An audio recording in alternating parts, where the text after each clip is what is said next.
JavaScript എല്ലാ പ്രോഗ്രാമേഴ്സിനും വളരെ ഇൻഎക്സ്പ്ലെയിനബിൾ ആയിട്ടുള്ള പ്രോഗ്രാമിംഗ് കൺസെപ്റ്റ്സ് നൽകിക്കൊണ്ടും സെമികോളൻ നിറഞ്ഞ കൺഫ്യൂസ്ഡ് സിൻടാക്സും ഒക്കെ നിറഞ്ഞ പ്രോഗ്രാമിംഗ് ലാംഗ്വേജ് ആണ്. പക്ഷെ ഒരു പ്രോഗ്രാമർ ആകാൻ ആഗ്രഹിക്കുന്ന വ്യക്തിക്ക് ജാവാസ്ക്രിപ്റ്റിന് നോളജ് ഇല്ലാതെ ഒരിക്കലും നല്ലൊരു പ്രോഗ്രാമർ ആകാൻ കഴിയത്തില്ല. കാരണം ഇന്നും ഫ്രണ്ട് എൻഡ് ഡെവലപ്മെന്റിൽ ഒരു അൺഡിസ്പ്യൂട്ടഡ് കിങ് എന്ന് തന്നെ വേണമെങ്കിൽ നമുക്ക് ജാവാസ്ക്രിപ്റ്റിന് പറയാം. ഇന്നത്തെ വീഡിയോയിൽ പറയുന്നത് എങ്ങനെ എളുപ്പത്തിൽ നമുക്ക് ജാവാസ്ക്രിപ്റ്റ് പഠിക്കാമെന്നും അതിന് എന്തൊക്കെ റിസോഴ്സസ് അവൈലബിൾ ആണെന്നുള്ളതും അതിന്റെ സ്റ്റഡി പ്ലാൻ എന്തായിരിക്കണം എന്നുള്ളതും പിന്നെ എങ്ങനെ നിങ്ങൾക്ക് ജോബിന് അപ്ലൈ ചെയ്യാം എന്നുള്ള കാര്യങ്ങളാണ്.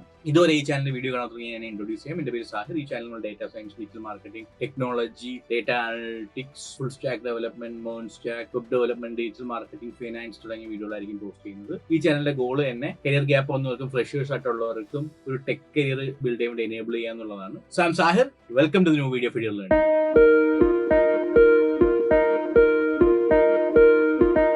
നിങ്ങൾ ആദ്യമായിട്ട് ചിന്തിക്കുന്നുണ്ടാവും ഒരുപാട് പ്രോഗ്രാമിംഗ് ലാംഗ്വേജിൽ പിന്നെ എന്തുകൊണ്ട് ഞാൻ ജാവാ സ്ക്രിപ്റ്റിനെ കുറിച്ച് മാത്രം എന്ത് വേണ്ടി പറയുന്നു എന്നുള്ളത്. അതിന് പ്രധാനമായിട്ട് രണ്ട് കാരണങ്ങളാണുള്ളത്. C++, ജാവ പോലുള്ള programming language as A fresher പഠിച്ചെടുക്കാൻ വളരെ ബുദ്ധിമുട്ടാണ്.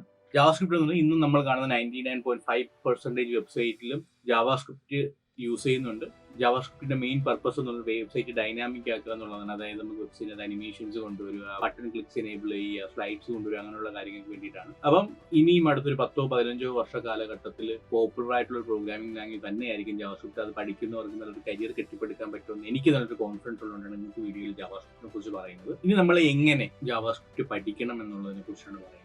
പ്രോഗ്രാമിംഗ് ലാംഗ്വേജ് ഏത് തന്നെ ആയിരുന്നാലും നിങ്ങൾക്കത് ഫസ്റ്റ് ദിവസത്തിൽ തന്നെ അതിൽ മാസ്റ്റർ ആകാൻ കഴിയത്തില്ല. ഫോർ എക്സാമ്പിൾ, നിങ്ങളൊരു മ്യൂസിക് ക്ലാസ്സിന് പോയി, കർണാടിക് മ്യൂസിക് ക്ലാസ് ആണ് പോയത്. നിങ്ങൾക്ക് ആദ്യ ദിവസം തന്നെ ഒരു മുഴുനീള കർണാടിക് സോങ് ഒരു തെറ്റ് പോലും ഇല്ലാതെ പാടാൻ പറ്റുമെന്ന് നിങ്ങൾ കരുതുന്നുണ്ടോ? ഒരിക്കലും ഇല്ല അല്ലേ? അതിന് നമുക്ക് ആദ്യത്തെ 1-2 മാസം അതിന്റെ ബേസിക് കാര്യങ്ങൾ പഠിക്കണം. ബേസിക് കാര്യങ്ങൾ പഠിച്ച് മനസ്സിലാക്കിയതിന് ശേഷം മാത്രം പിന്നെ നമ്മൾ പ്രാക്ടീസിലൂടെ ആയിരിക്കും നമ്മൾ എന്താണ് ഒരു 7-8 മാസം അല്ലെങ്കിൽ ഒരു വർഷത്തോളം കാലഘട്ടം എടുത്തിട്ടായിരിക്കും നമ്മൾ അതിൽ എക്സ്പേർട്ട് ആവുന്നത്. ജാവാസ്ക്രിപ്റ്റ് പഠിക്കുന്നതും അതുപോലെ തന്നെയാണ്. ജാവാസ്ക്രിപ്റ്റ് ഒരു 7-8 മാസക്കാലത്തും വേണ്ട, നമുക്ക് പഠിച്ചത് മാസ്റ്റർ ആവാൻ വേണ്ടിയിട്ട് അതിനേക്കാൾ ചുരുങ്ങിയ സമയത്ത് നമുക്ക് ജാവാസ്ക്രിപ്റ്റ് പഠിച്ച് മാസ്റ്റർ ആകാൻ പറ്റും. ജാവാസ്ക്രിപ്റ്റിൽ ആദ്യം നമ്മൾ പഠിക്കുന്ന ജാവാസ്ക്രിപ്റ്റിന്റെ സിൻടാക്സ് ആണ്, പ്രോഗ്രാമിംഗിന്റെ ബേസിക്സ് ആണ്, ഡേറ്റ ടൈപ്സ് ആണ്, വേരിയബിൾസ്, ഫംഗ്ഷൻസ്, കൺട്രോൾ ഫ്ലോ എന്നിങ്ങനെയുള്ള കാര്യങ്ങളെ കുറിച്ചുള്ള ഒരു ബേസിക് നോളജ് നിങ്ങൾ ബിൽഡ് ചെയ്യുക. ഇത്രയും കഴിഞ്ഞ് കഴിഞ്ഞാൽ ഒരു വെബ്സൈറ്റ് എങ്ങനെ വർക്ക് ചെയ്യുന്നു, ഡോക്യുമെന്റ് ഒബ്ജക്ട് മോഡൽ എന്താണ്, എന്താ മോസ്റ്റ് ഇമ്പോർട്ടൻറ്റ് സ്കിൽ ഒരു പ്രോബ്ലം സോൾവിംഗ് സ്കില്ലോ ലോജിക്കലായിട്ട് ചിന്തിക്കാനുള്ള കാപ്പബിലിറ്റി ബിൽഡ് ചെയ്തെടുക്കുക.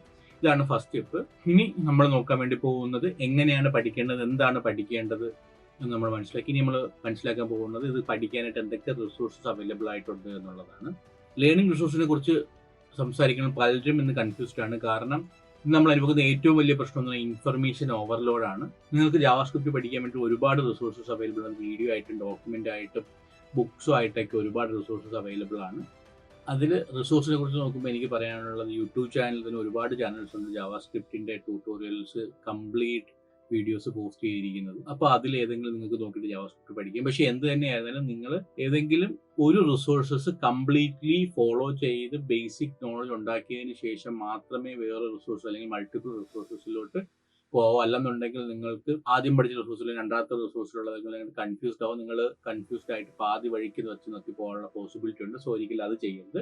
ഒരു ഒറ്റ റിസോഴ്സ് തന്നെ ഫോളോ ചെയ്യുക. നിങ്ങൾക്ക് ഈ ചാനലിൽ ജാവാസ്ക്രിപ്റ്റിന്റെ കംപ്ലീറ്റ് ട്യൂട്ടോറിയൽ വേണമെന്ന് ആഗ്രഹമുണ്ടെന്ന് നിങ്ങൾ ഐ നീഡ് ട്യൂട്ടോറിയൽ എന്ന് താഴെ കമന്റ് ബോക്സിൽ രേഖപ്പെടുത്തുക. സോ അങ്ങനെ 100 കമന്റ് ആവുന്ന സമയത്ത് നമ്മൾ ജാവാസ്ക്രിപ്റ്റിന്റെ കംപ്ലീറ്റ് ബിഗിനർ ടു അഡ്വാൻസ്ഡ് ആയിട്ടുള്ള ട്യൂട്ടോറിയൽ ഈ ചാനലിൽ പോസ്റ്റ് ചെയ്യുന്നതായിരിക്കും. സോ 100 കമന്റ് നിങ്ങൾ ഇത് നിങ്ങളുടെ ഫ്രണ്ട്സിനോട് ഷെയർ ചെയ്തിട്ട് അവരെ കൊണ്ട് താഴെ കമന്റ് ബോക്സിൽ കമന്റ് ചെയ്യിപ്പിക്കുക. ഇതുവരെ എന്തുകൊണ്ട് ജാവാസ്ക്രിപ്റ്റ് പഠിക്കുന്നതും എന്തൊക്കെ പഠിക്കണം എന്നുള്ളതും ഏതൊക്കെ റിസോഴ്സ് നോക്കി പഠിക്കണം എന്നൊക്കെ നമ്മൾ മനസ്സിലാക്കി. ഇനി നമ്മൾ നോക്കാൻ വേണ്ടി പോകുന്നതെന്ന് പറഞ്ഞാൽ സ്റ്റഡി പ്ലാൻ ആണ്. ആദ്യമായിട്ട് നിങ്ങൾ ഡിസൈഡ് ചെയ്യേണ്ടുന്ന ഒരു കൃത്യമായിട്ടുള്ള ടൈം ഡെയിലി ഇതിനു വേണ്ടി മാറ്റി വയ്ക്കുക. നിങ്ങൾ പുതിയ കാര്യം പഠിക്കുന്നു പറയുമ്പോൾ നിങ്ങൾ ബ്രെയിനിന് അതിനുവേണ്ടി റീവയർ ചെയ്യുകയാണ്. അപ്പം അങ്ങനെ റീവയർ ചെയ്യണമെന്നുണ്ടെങ്കിൽ മിനിമം 15-20 hours വീക്ക്ലി സ്പെൻഡ് ചെയ്യണം എന്നാണ് സയന്റിഫിക്കലി പ്രൂവ് ചെയ്തിട്ടുള്ളത്. അപ്പൊ നിങ്ങളുടെ സ്റ്റഡി ടൈം പ്ലാൻ ചെയ്യുമ്പോൾ വീക്ക്ലി ഒരു 15 hours വരുന്നത്, അതായത് ഓൺ ആവറേജ് 2 hours സ്പെൻഡ് ചെയ്യാൻ പറ്റുന്ന രീതിയിൽ വേണം നിങ്ങൾ സ്റ്റഡി പ്ലാൻ ഷെഡ്യൂൾ ചെയ്യാനായിട്ട്. പിന്നെ രണ്ടാമത് ശ്രദ്ധിക്കേണ്ട കാര്യം, ഈ ഒരു ടൈമിൽ നിങ്ങളെ വേറെ ആരും ഡിസ്റ്റർബ് ചെയ്യാൻ പാടില്ല. കഴിയുമെങ്കിൽ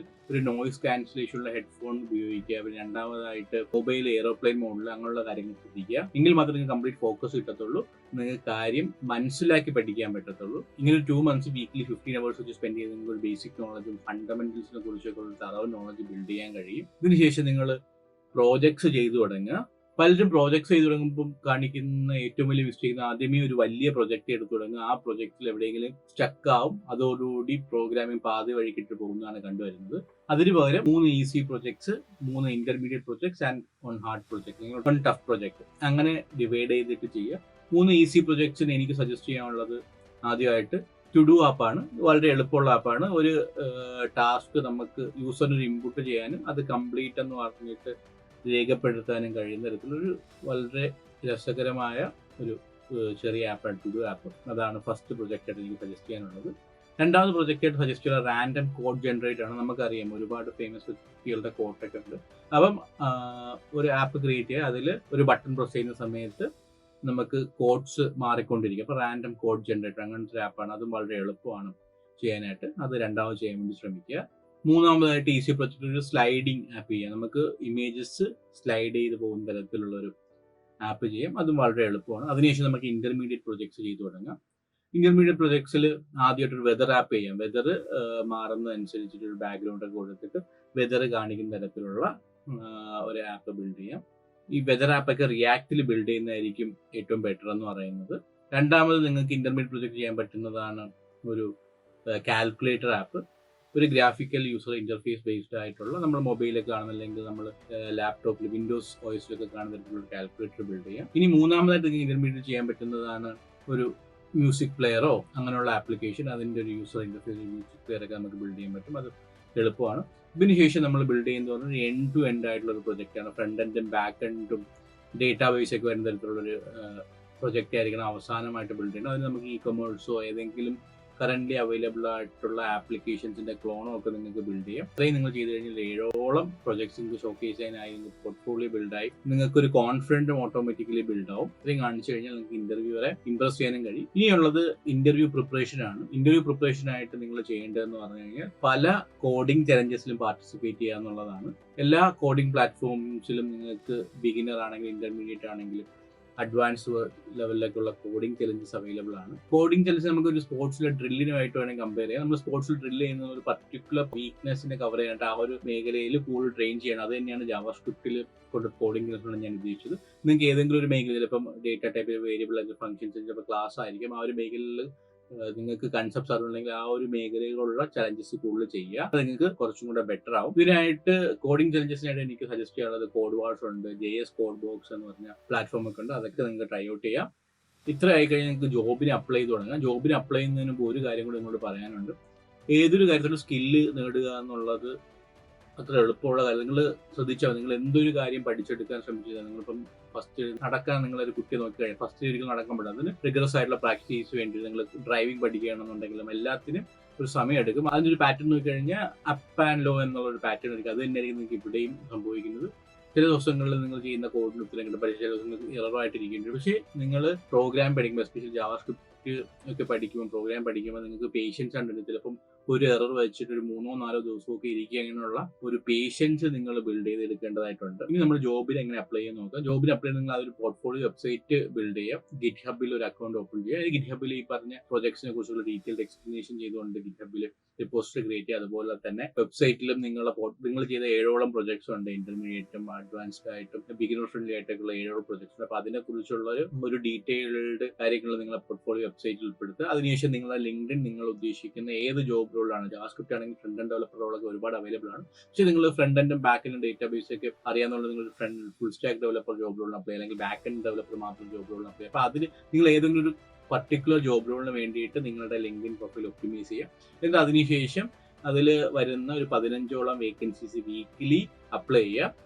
ആദ്യമൊക്കെ കുറച്ച് ദിവസങ്ങളിൽ നിങ്ങൾക്ക് ഒന്നിനും റിപ്ലൈ കിട്ടത്തില്ലായിരിക്കും. പക്ഷേ നിങ്ങൾ കണ്ടിന്യൂസ് പ്രോസസ്സായിട്ട് വീക്കിലി ഒരു 15 അപ്ലൈ ചെയ്തുകൊണ്ട് ഡെഫിനറ്റ്ലി കുറച്ച് കാര്യങ്ങൾക്ക് നിങ്ങൾക്ക് ഇന്റർവ്യൂ സ്ലോട്ട്സ് ലഭിക്കുന്നതാണ്. ഇതിന്റെ കൂട്ടത്തിൽ നിങ്ങൾ HR പ്രിപ്പറേഷനും ഇന്റർവ്യൂ പ്രിപ്പറേഷനും കൂടെ വേണ്ടി ട്രൈ ഔട്ട് ചെയ്യുക. കൂടാതെ കോഡിംഗ് ചലഞ്ചസ്. ഈ ഒരു ജേർണി നിങ്ങൾ ഇതുപോലെ സ്റ്റെപ്പ് ബൈ സ്റ്റെപ്പ് ആയിട്ട് ഫോളോ ചെയ്യണം. ഡെഫിനറ്റ്ലി നിങ്ങൾക്ക് അടുത്ത 6 മാസം കൊണ്ട് നിങ്ങൾക്ക് ജാവാസ്ക്രിപ്റ്റ് ഡെവലപ്പർ ആവാൻ കഴിയുന്നതാണ്. ഇത് എൻ്റെ കോൺഫിഡൻസ് ആണ്. കാരണം ഞങ്ങൾ ഇവിടെ എഡ്യൂ ലേണിംഗിൽ ഈ ഒരു സിസ്റ്റമാണ് ഫോളോ ചെയ്യുന്നത്. ഒരു ബേസിക് നോളജ് ഇല്ലാത്ത ഒരു വ്യക്തിക്ക് പോലും ജാവാസ്ക്രിപ്റ്റ് ഈ ഒരു സിസ്റ്റത്തിലൂടെ ഫോളോ ചെയ്ത് പ്ലേസ്മെന്റ് നേടാൻ സഹായിക്കുന്നു. സോ നിങ്ങൾക്കും ഒരു കമ്മ്യൂണിറ്റിയുടെ ഭാഗമായിട്ട് ചേർന്നിട്ട് ഈ പറഞ്ഞ പ്രൊജക്ട്സും ഇതിനെക്കാട്ടി അഡ്വാൻസ്ഡ് ആയിട്ടുള്ള പ്രൊജക്ട്സും ഒരു മെന്ററിന്റെ സപ്പോർട്ടോടൊക്കെ പഠിക്കണം എന്ന് ആഗ്രഹം ഉണ്ടെങ്കിൽ you can connect with us at 974621123. Thank you.